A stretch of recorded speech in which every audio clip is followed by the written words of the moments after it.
ҳаватанони азиз, муҳтарам намояндагони аҳли зиёи мамлакат, бо як ҷаҳон фараху шодмонӣ фарорасии соли нави аҷдодӣ наврӯзи оламафрӯзро ба шумо ҳозирини арҷманд ва ба кулли мардуми кӯҳандиёри азиз, ҳамватанони бурунмарзӣ ва ҳамаи онҳое ки ин ҷашни байналмилалиро таҷлил менамоянд самимона шодбош гуфта ба ҳамаатон хонаи обод, осоиши рӯзгор ва беҳтарин хушиҳои зиндагиро орзу менамоям.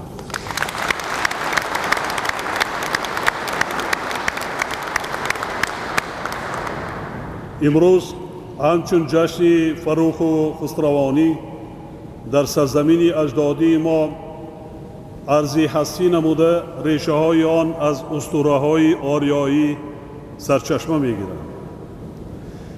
ин ҷашни фархунда миёни мардуми тоҷик ва аксари кишварҳои шарқ мақом ва манзалати махсус дорад.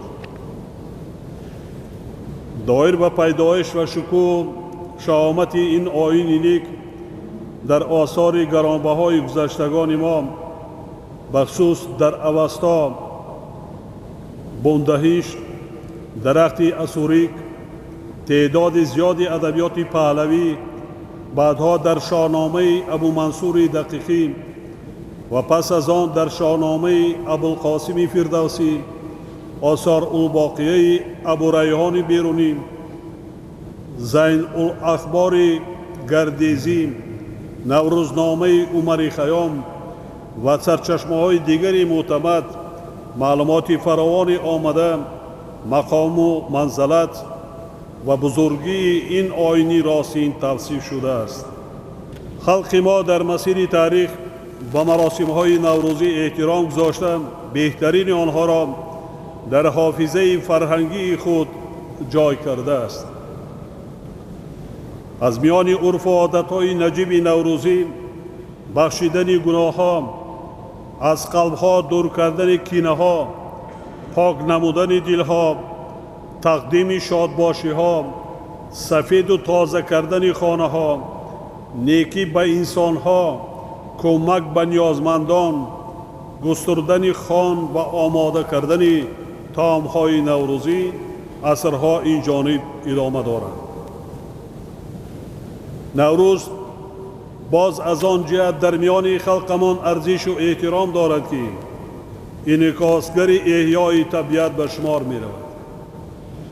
он бо сад наҳкаду ороиш аз омадани баҳор мужда оварда ба дилҳо сафо мебахшад. бо омадани наврӯз табиат зинда гардида, гармӣ ба сардӣ, рӯшноӣ ба торикӣ, ҳаракат ба оромӣ ғалаба мекунад ва марди деҳқон бо умед ба замин донаи ризқ мепошад.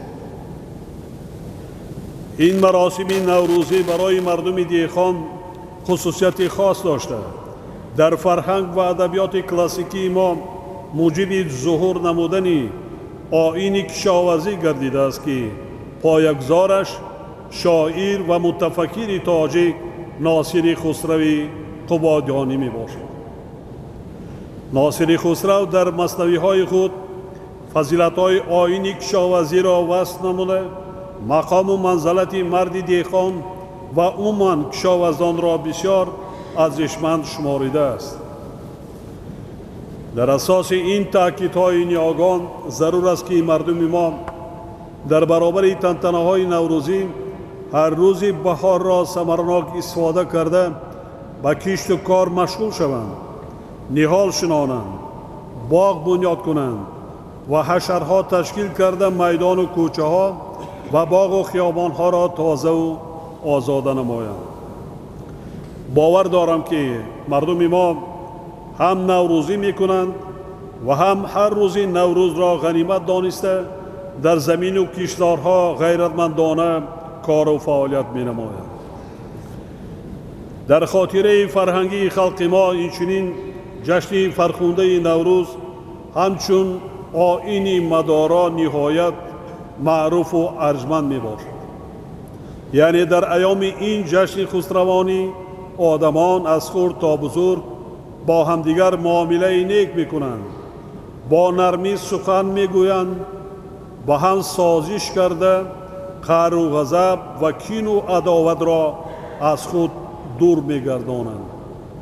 با شرافت استقلالیت دولتی در کشور ما نوروز همچون جشن ملی پذیرفته شد، شکوه و شهامت نو پیدا کرد و به جشن واقعا مردمی خلق سربلند تاجیک تبدیل یافت.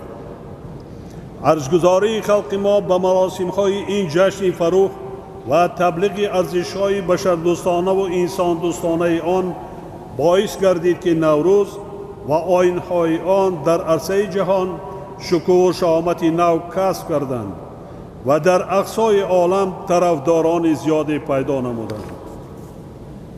همین اساس شد که سازمان ملل متحد در قطار جشن‌های بین المللی 21 مارس را روز بین المللی نوروز اعلان نمود.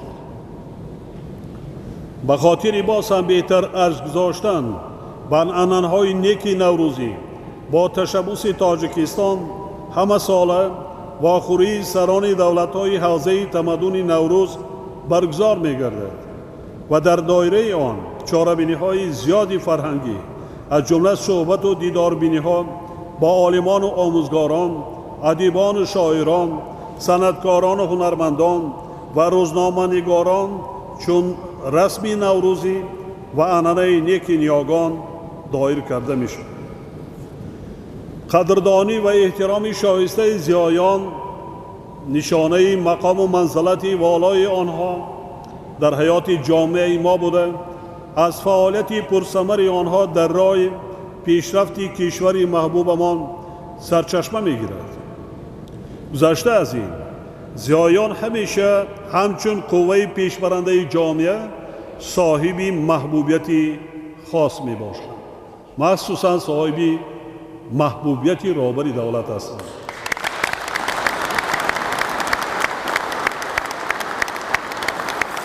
این را من به یگان مبالغه میگویم. باور داریم که زیایان ما این سال در ردیف جشن بین المللی نوروز 700 سالگی میر سید علی همدانی و 3000 سالگی یکی از مرکزهای فرهنگی، علمی و ادبی و تجارتی و کاسبی حصار شادمان را با دستاوردهای ارزنده تجلیل می‌نمایند. زیایان اصیل ما روشنگران واقعی حیاتند که در پیشرفت روزگار اقتصادی و اجتماعی و فرهنگی و معنوی جامعه، ترغیب عنعنه‌های ملی، تعلیم و تربیت نسل نورس، به کمال رسانیدن انسان کامل و رشد نیروی انسانی نقشی ارزنده می‌بازند. این قشر با نفوذ جامعه باید منبع نیست در توسعه خودآگاهی و خودشناسی، ترغیب مفکوره ملی و غایه‌های وطن‌دوستی، حفظ عنعنه‌های فرهنگی و پایداری زبان دولتی همچون بقای ملت نقشی اساسی را اجرا نماید و حامی واقعی ارزش‌های نیکی این مرزبان باشد. زیایان ما در اجرای این رسالت تاریخی به خاطر تطبیق سیاست دولت و حکومت کارهای نظررس را در ساحه‌های مختلف اجرا کرده ایستادند. با وجود این، به اندیشه ما وقتی آن رسیده است که با مقصد معین و مشخص نمودن راه و روش حیات اجتماعی و اقتصادی کشور و سمت‌های اساسی انکشاف مفکوره ملی از طرف عالمان و دانشمندانمان با در نظر داشت منفعت‌های دولت ملی، کنسپسیون ملی رشد جمهوری تاجیکستان برای دوره تا سال 2050 تهیه کرده شد.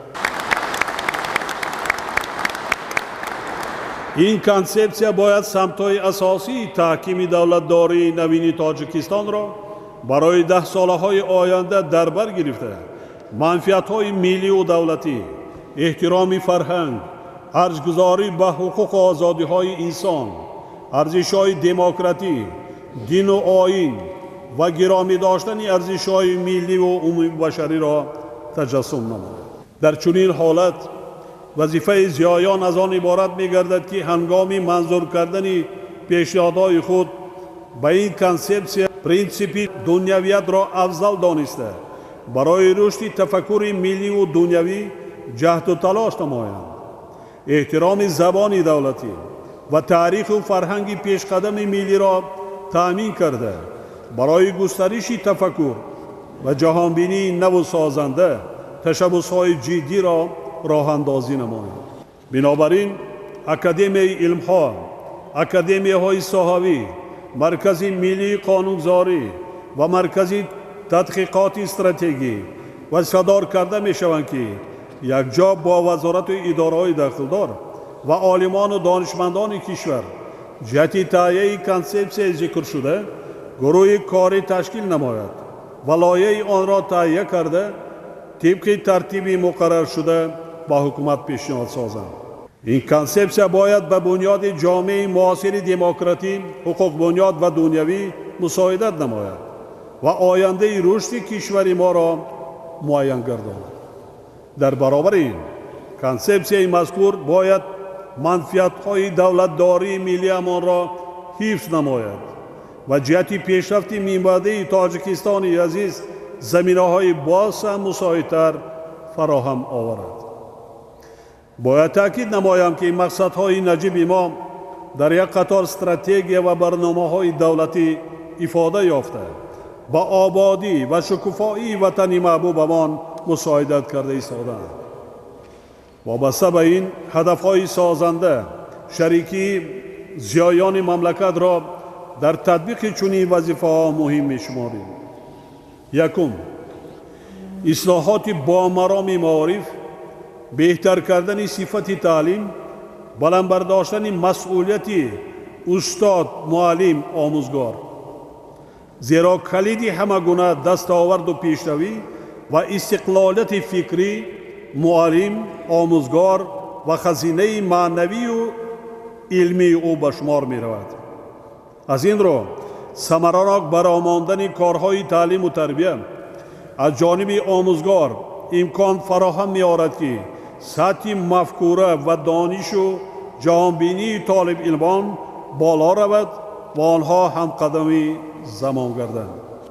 دوم، بر رشد با نظام و واقعی علم توجه ظاهر نموده علم‌های بنیادی را به اجرای هدف‌های استراتژی دولت و خلق روانه نمایند.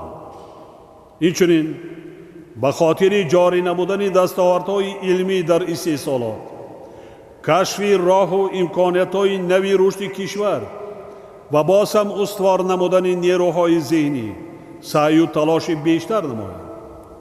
سوم، هدف‌های کانسپسیای ملی تربیت را در میان تمام قشرهای جامعه همه جانبه ترغیب نموده توسط سه نهاد اساسی جامعه، مکتب و عائله حفظ ارزش‌های ملی و فرهنگی را تأمین گرداند. چهارم، با مقصد حمایه منفعت‌های ملی جهت بلند برداشتن مقام زبان دولتی و در ذهن و شعور اهل جامعه استوار نمودن مفکوره ملی و غایه‌های ملی و وطن دوستانه فعالانه اشتراک کنند. پنجم، به خاطر از همه گونه رویه‌های خرافاتی و بیگانه و افراطی حفظ نمودن شهروندان توسط واسطه‌های اخبار عامه و فعالیت دست جمعانه کارهای تشویقاتی و ترغیباتی را برآمده به تحکیم رکن‌های جامعه شهروندی و تقویت حفظ آزادی‌های انسان بواسطه سهم‌گذاری نماید. حاضرین گرامی، ما با مسئله رشد ساحه‌های اجتماعی در پیام این ساله خود به مجلس عالی توجه خاص ظاهر نموده فعالیت بخش‌های اجتماعی را برای این سال و سالهای می‌بعد معین نمودیم و وزارت و اداره‌ها و تشکیلات‌های ایجادی را وظیفه‌دار کردیم که برای اجرای هدف‌های استراتژی دولت و حکومت سعی و کوشش نمایند. روشنفکران ما نیز وظیفه دارند که برای شرح نقطه‌های پیام سعی و تلاش بیشتر کرده جهت رشد تاجیکستان عزیز، پایداری ثبات سیاسی، تحکیم رکن‌های دولتداری و تبلیغ غایه‌های ملی کوشش نمود. در این سمت ما پیش از همه با آموزگاران تکیه نموده وظیفه آنها را به صفت روشنفکران پیشقدم در درست و ثمرناک برآمدن تعلیم و تربیت نسل نورس و جوانان می‌بینیم. آنها وظیفه دارند که نسل‌های آینده را در رویه خودآگاهی و خودشناسی، وطن‌دوستی و میهن‌پرستی، زحمت‌دوستی و همت بلندی، حفظ منفعت‌های ملی، تحکیم و پایداری زبان دولتی و ارزش‌گذاری بر ارزش‌های ملی تربیت نماید. مخصوصاً ضرور است که مقامات اجرایی محلی حاکمیت دولتی با تکیه به آموزگاران دیهات برای بلند برداشتن مقام زیایان دیهات از حساب آموزگاران، کارمندان ساحه فرهنگ، طبیبان و دیگر طبقه‌های اجتماعی چاره‌های ضروری اندیشیم. ما پیشرفت علم را نیز منتظم دستگیری نموده در اجرای سمت‌های افضلتناک استراتژی رشد ملی از قابلیت و استعداد عالمان کشور استفاده می‌کنیم. با تربیت نسل عالمان دوران استقلالیت بیشتر توجه کرده برای عملی گردیدن تشبس‌های پیشقدم و اینواتسیونی آنها زمینه باز هم مساعدتر فراهم خواهیم آورد. زیرا علم محور اساسی رشد هر یک کشور می باشد و عالمان ذخیره بزرگ ذهنی جامعه محسوب می آورد. دستاوردهای عالمان ما در دوران استقلالیت کم نیستند. یک قطار اختراعات آنها در ساحه علم‌های بنیادی ثمره دوران استقلالیت بوده. خدمت عالمان در روشن نمودن صحیفه‌های تاریکی تاریخ، تبلیغ آثار نیاگان و بخصوص در بررسی مسائل اجتماعی و اقتصادی زمان معاصر نظررس می‌باشد. ولی همه این هنوز کافی نیست. امروز خود شما شاهد هستید که کشور ما با قدم‌های استوار پیشرفته ایستاده است. بنابراین اختراعات به استحصالات علاقمند برای مملکت ما نهایت ضرور بوده. عالمان ساحه‌های فیزیک، کیمیا، گیولوژی و دیگر علم‌های طبیعت شناسی و دقیق را ضرور است که طرز و اصول فعالیت خود را به زمانه موافق کرده برای تحقیق و آموزش و کشف و اختراعاتی که استحصالات را پیش برند سعی و تلاش ورزند. عالمان جامعه شناسی ما را ضرور است که برای ترغیب مفکوره و غایه‌های ملی، تحقیق مسائل عمومی انسانی وابسته به تحولات جهانی معاصر و پرابلم‌های روز که جامعه جهانی را به تشویش آوردند توجه جدی ظاهر نمود. تحقیقات این گروه عالمان پیش از همه باید برای تحکیم وحدت ملی زمینه فراهم آورد و عامل‌های دیگری را که در آینده جامعه را متحد می‌سازند معین. عالمان ما باید برای رشد استوار جامعه و تحکیم پایه‌های دولتداری ملی پیشنهادهای مشخص و تحلیل‌های سریع وقتی منظور نمایند تا ما برای پیشگیری نمودن هر گونه روندهای ناسالم آماده باشیم و حفظ منفعت‌های تاجیکستان عزیز را تأمین گردانیم.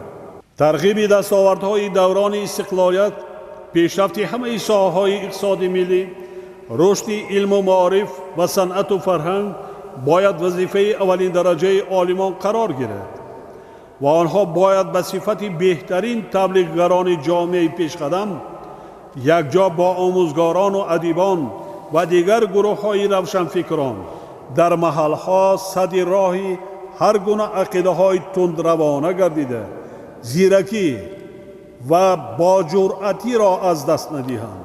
بی‌طرف بودن در کار نیست. وقتی بی‌طرفی گذشته رفت. ما دولت صاحب استقلال خود را داریم و آن را بنیاد کردند. من بارها تاکید میکنم و امروز هم نیز یک بار دیگر تاکید میسازم که ما زیرکی سیاسی را از دست دادن ما در کار نیست. در غفلت نمانیم.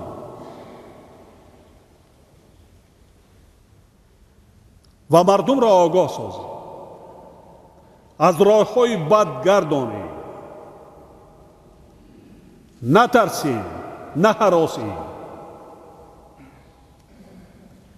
سرقانون کنستیتوسیا داریم، راه آینده ملت و دولت معین. چی دیگر جای ترس است؟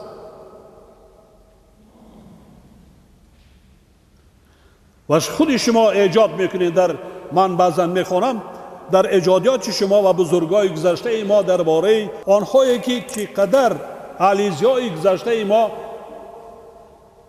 چقدر جانیساری ها کردن برای بنیاد دولت ملی، برای آزادی، برای زبان، برای تاریخ، برای فرهنگ، برای نگاه داشتن رسم و آیین. امروز ما دولت به شما مراجعت کرده ایستاده، شرایط مهیا کردیم که مرحمت با مردم باشیم، مردم را تکیه راه نشان دادن ما. من باوری کامل دارم آینده تاجیکستان خیلی درخشان است. ما از روزهای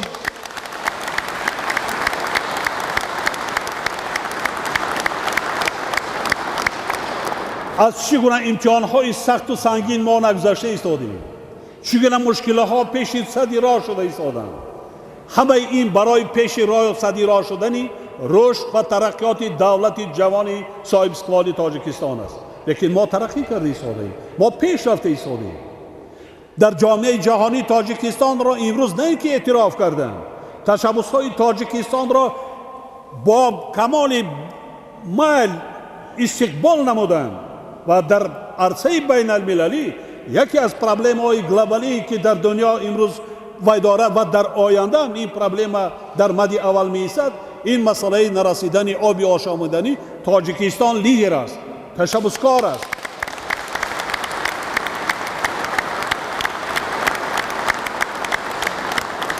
ترغیب دستاوردهای دوران استقلالیت، پیشرفت همه ساحه‌های اقتصادی ملی، رشد علم و معارف و صنعت و فرهنگ باید وظیفه اولین درجه عالمان قرار گیرد و آنها باید به صفت بهترین تبلیغگران جامعه پیشقدم یک جا با آموزگاران و ادیبان و دیگر گروه‌های روشنفکران در محل‌ها صدی راهی هر گونه عقیده‌های تند روانه گردیده زیرکی و با جرأتی را از دست ندهند. من تکراراً تاکید میکنم در برابر این با مقابل افراطگرایی و خرافات و عقیده و اندیشه هایی که کشور را به قفا میکشند مبارزه برند و سیاست دنیویت دولت را به دیگران شهر داده جامعه را از تاثیر هر گونه فرهنگ و مفکوره بیگانه حفظ نمایند.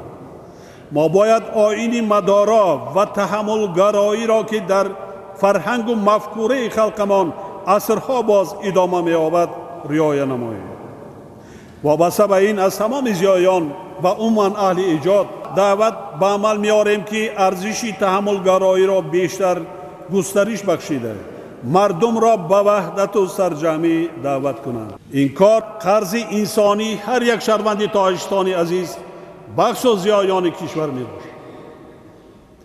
بار دیگر زیایان کشورمان را هشدار می‌دهم که فکر آینده ملت و وطن محبوبمان را هرگز از ذهن خود دور نسازند. غایه‌های استقلالیت دولتی و خودآگاهی و خودشناسی ملی را پیگیرانه و با جرأتانه تبلیغ نمایند. من در پهلوی شما را دستگیری میکنم. در این همه طرف تنها نمیگذارم، نترسیتان، تنها نمیگذارم، همه طرف دستگیری میکنم. من همین چاره‌بینی سیاسی انتخاب پارلمان گذشتگی من از سطح معرفتی مردمی تاجیکستان سال هر یک 5 سال نشان داده است که ما با کجا رفتیم. مردم میفهمند، با مردم کار کردم. سیاه را از سفید نشان دهید که من این راه درست است، من این راه عاقبت بدبختی میبرد به تاریکی. مردم میفهمند. چرا نه؟ میفهمند.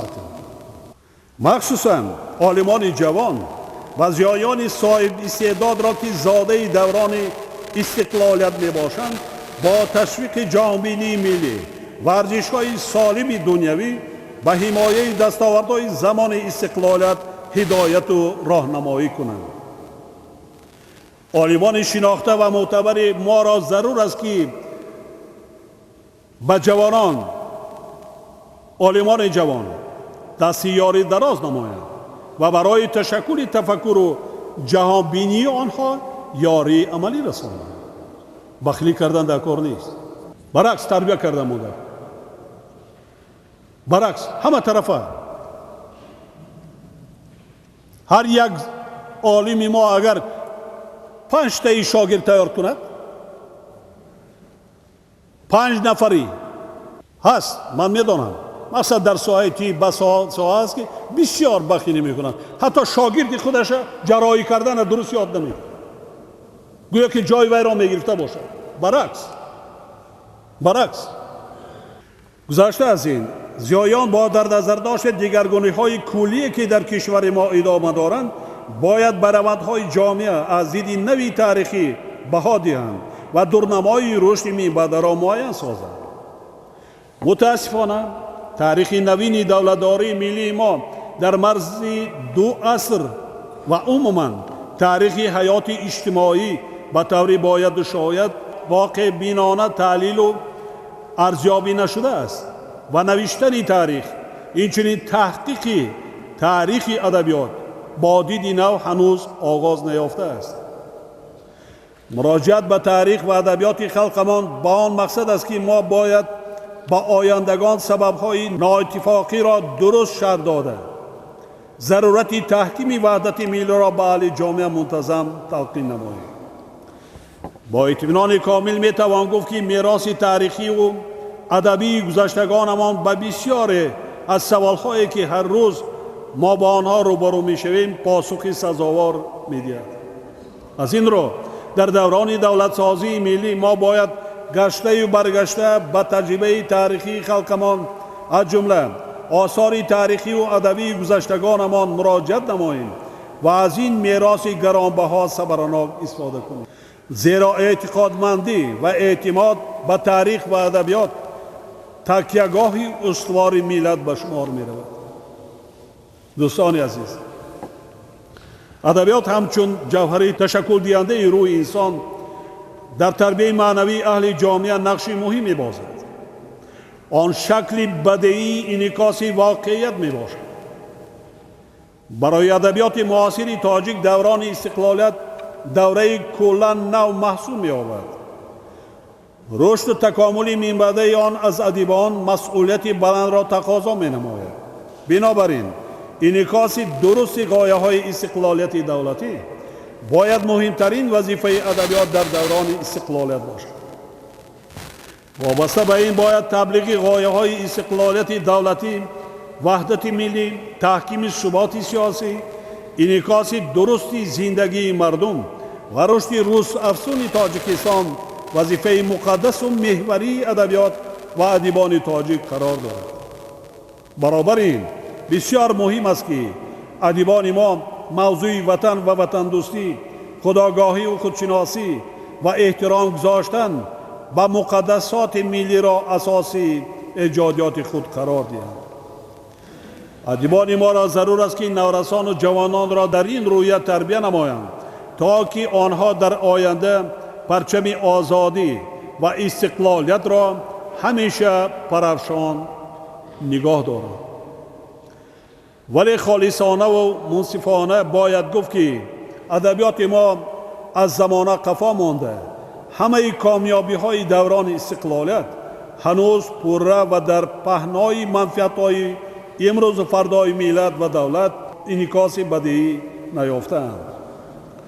آید به موضوع های ساختمان انشاءات بزرگ و تقدیرساز کشور و عموما روند آبادکاری و سازندگی اثرهای بدیعی کم تالیف یافته. پرابلم های مهم اجتماعی و معنوی همه جانبه انعکاس نمی‌یابد. وقتی آن رسید است که ادیبان تاجیک بیشتر به تهیه مقاله های پوبلیسیستی و آچرک های پرابلموی دست زده مردم را از رویدادهای کشور، دستاوردهای دیار عزیزمان، مسائل روز و خطرهای دهشتبار زمانه ناآرام آگاه سازند. همچنین فعالیت ادیبان در انعکاس زحمت صادقانه و صافدلانه ساکنان دیهات از جمله کشاورزان که هم به مشاهده می‌رسد.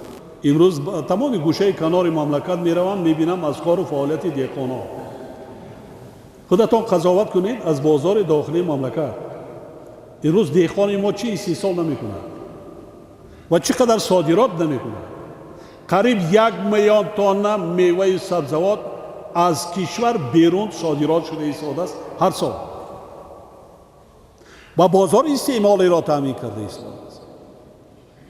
و با چگونه رنج، زحمت و با چگونه تکنولوژی، نانو تکنولوژی اینواسیون میگیم، لیکن وقتی میرویم ما با دهقان عادی که در نزد حوله یا زمینی با نام پرزنتی که گرفته است در 1 سال 6 حاصل میگیرد، در 1 کیش 3 نمودی سبزیجات کش کرده است، 10-15 عائله را خورانده پوشانده تامین کرده با بازار محصولات برآورده ایستاده است. حتی در تاجیکستان عالمان ما خفه نشوند از من. وقتی ناحیه شهری توز رفتم، من در فصل تیرما دیگر وقت دیگر نبود، لیکن مرا بردن دهقانا از چین نهال آوردن، نهاد توت چیناندن و کرمک پرورش کردن. در 1 سال 2 مراتبه در تیرما هم کرمک پرورش کرده حاصل گرفتن و کارخانه رساندگی ابریشم براری در ناحیه شهرتوز امسال به کار می‌داره. از این 3 سالی کرمک بگیم پیله خودی 3 سال 2 حاصل. کدام عالم ما میگفت که در 1 سال در تاجیکستان 2 مراتبه حاصل کرمک گرفتن ممکن. 2 مراتبه من با چشم خود دیدم. نه اونقدر خراجاتی نیست، خواهش ذوق داشتن در کار میشود، کار نمیشدگی نیست. بنابراین به ادیبان مراجعت می نمایم که از زندگی امروزه قهرمان‌های خود را دریافت نموده، سیمای شخصیت‌های برجسته اجتماعی را که در حیات معاصر نقش فعال دارند در اثرهای خود تأثیر سازند و دستاوردهای وطن محبوبمان را هرچی بیشتر تجسم گردانند. فکر میکنم که این تاکید نه فقط به ادیبان بلکه به همه طبقه‌های زیایان که امروز به جشن خسروانی نوروز دعوت شدند دخل دارد. بنابراین به شما کارمندان ساحه فرهنگ، نمایندگان واسطه‌های اخبار عامه، دیگر اتفاقهای ایجادی مراجعت می نمایم که در ترغیب غایه‌های ملی و حفظ آرمان‌های تاجیکستان عزیزمان فعال باشید و از دستاوردهای آن افتخار کرده شکوفایی و پیشرفت آن را در اثرهایتان واقع بینانه وصف نمایید. من 10 مراتبه گفتم، با یک بار دیگر تکرار میکنید، درباره تعریف و تصحیح پرزیدنت نکنید، منصبدارا را نکنید. شما اهل ایجاد هستید، زیایی هستید، میدانید قهرمان خود را پیدا میکنید. اینچنین کمبودی‌های حیات جمعیت، خصوصا گرویدن جوانان به جریان‌های افراطی و سبب‌های چنین تمایلی خطرناک را آشکار کرده، عاقبت‌های دهشتبار آن را به عامه وسیع فهمانید. در برابر این اتفاق نویسندگان وظیفه‌دار کرده می شود که یک جا با وزارت معارف و علم، اکادمی علم اکتبر سال روان کنفرانس جمهوری را با مقصد تجدید جشن 150 سالگی چهره نمایان ادبی آخر عصر 19 و اول عصر 20 نقیب خان طغرل احراری برگزار نموده. آثار این ادبی شناخته خواجگ را میان نورسان و جوانان همه جانبه تبلیغ نموده.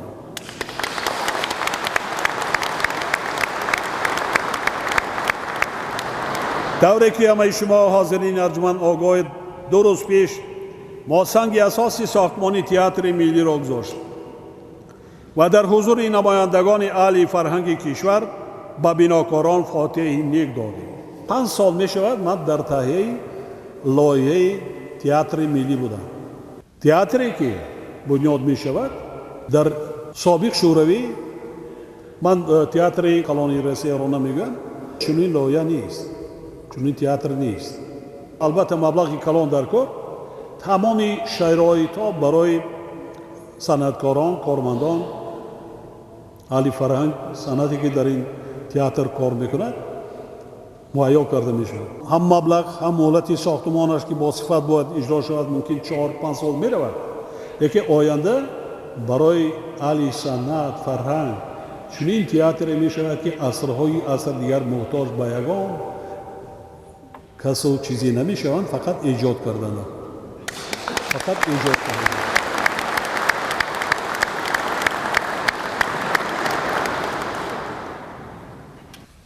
به این مناسبت همه شما را نیز تبریک میگویم و با اطمینان اظهار می‌دارم که در سالهای نزدیکترین بینای محتشم و معاصر تئاتر ملی قامت افراخته در قطار کتابخانه ملی، آثارخانه ملی، قصر ملت و دیگر انشاءات مهم مملکت باعث افتخار خلقمان خواهد شد.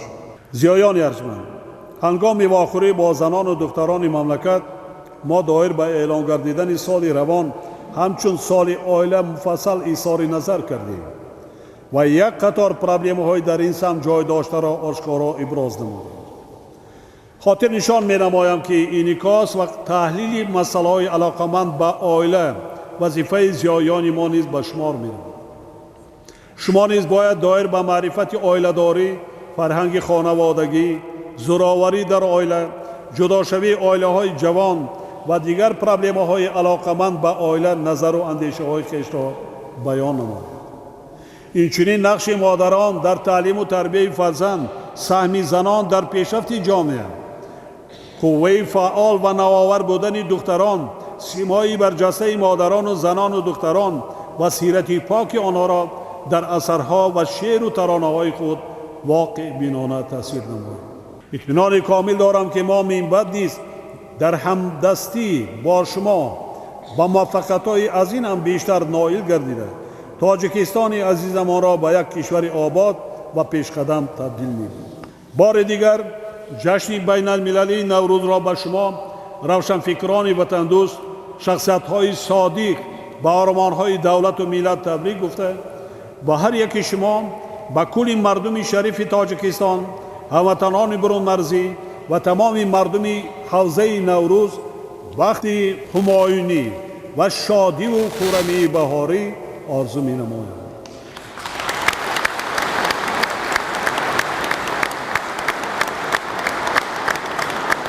بگذار در کشور ما خورشید مهر و صداقت، دوستی و رفاقت و صلح و امانی جاویدانه نورافشان باشد. همه روز تاجیکستان و تاجیکستانیان همیشه نوروز و هر اقدام ما به نفع وطن و ملت پیروز باد. نوروز فرخنده پای مبارک هموطنان عزیز. سلامت باشید.